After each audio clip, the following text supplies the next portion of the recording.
પતિ પત્ની મળીને સ્ટ્રીટ ફૂડમાં મિત્રો વરાછામાં સૌ પ્રથમવાર ચારકોલ સેન્ડવિચ લઈને આવ્યા છે, જે યોગેન્દ્રભાઈ વહેલી સવારે દૂધની કંપનીમાં કામ કરે છે અને રાત્રે યુનિક સેન્ડવિચ નામનો સ્ટોલ લગાડે છે, જેમાં તે 14 પ્રકારની અલગ અલગ સેન્ડવિચ બનાવે છે। આ સેન્ડવિચની ખાસિયત એ છે કે મિત્રો કે બીજી સેન્ડવિચ કરતા કંઈક યુનિક ટેસ્ટ મળે છે।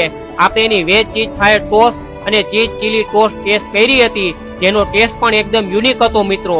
જો તમારે આવી યુનિક સેન્ડવિચનો ટેસ્ટ કરવો હોય ને તો આ જગ્યા ઉપર એકવાર જરૂર જાજો।